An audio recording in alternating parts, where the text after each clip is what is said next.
What's up guys, Lou here with a very important update regarding the Xbox One. Some of you have probably already heard, but I felt compelled to make this video because I have content that I made in the past just a few days ago talking about this specific subject matter, and so it's important for me to update you now and let you know about the changes that are going on. I've got a document in front of me from the official Xbox blog. This is news.xbox.com. I will link it down in the description if you want to follow along or read it for yourself.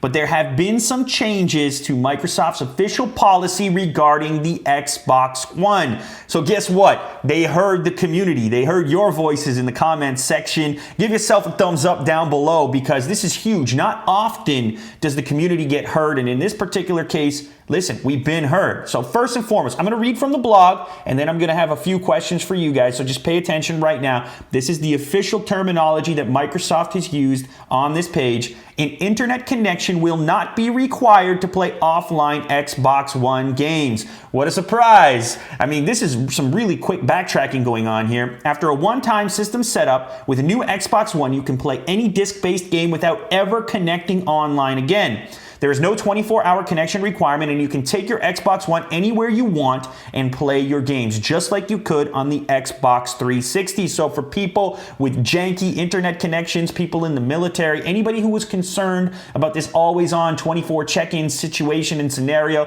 you don't need to worry about it anymore. It is gone. That's point number one. Point number two is much larger and more important. I'm going to read it word for word. Trade in, lend, resell, gift, and rent disc-based games just like you do today. There will be no limitations to using and sharing games. It will work just as it does today on the Xbox 360. So once again, a major backtrack from Microsoft on this particular point. Obviously, the things that happened at E3 and the noise the community is making has changed their stance on this major thing, which gamers take for granted or have taken for granted up until this particular point. Console gamers especially.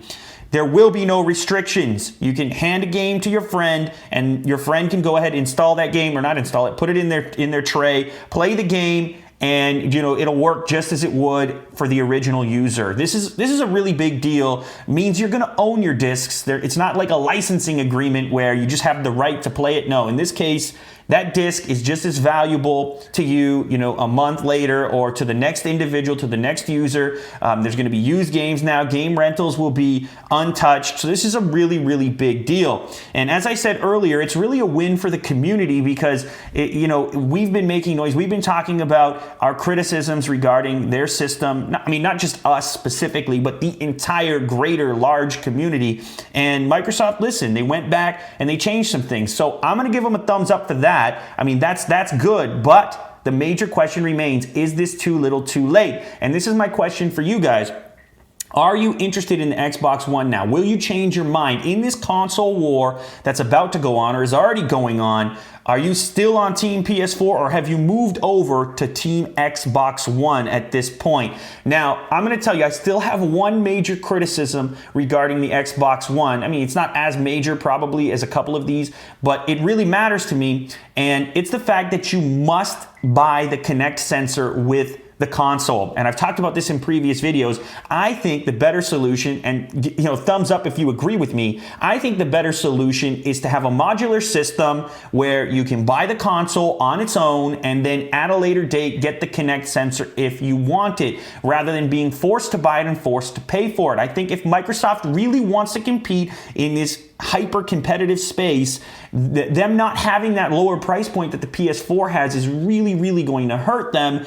And meanwhile, they're trying to bundle this thing in that truly a lot of people don't want. Now, I'm not speaking to everyone. Obviously, some people do, but that's why the modular setup is so much better. It means that you can pay for it if you want it, and you don't end up paying for it if you don't want it. So that's the only other major thing that I'm really focusing on now. I don't know if that's going to change. I'm obviously making noise about it. I don't know how many people are also making noise about that particular element on this particular console. You can trust that I'm going to, of course, feature both consoles once they come out on the channel, because that's what I do. I feature brand new products. But once again, just to close out this video, the question now goes out to you. Because of these changes, the ones that have occurred officially, You can check them out once again at the link in the description. Because of these changes, are you now in the Xbox One camp, or are you still on the PS4 side? Or were you always on the Xbox One camp and now you're just a little bit happier? Let me know in the comments section down below. Otherwise, thanks as always for watching, guys.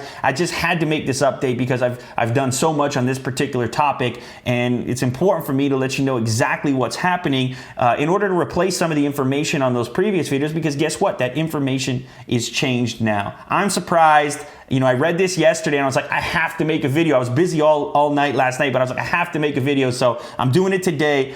Thanks as always for watching, guys, and I'll catch you maybe on the next update. Who knows what's going to happen at this point, but I'll definitely catch you on the next video. Thanks again. Later.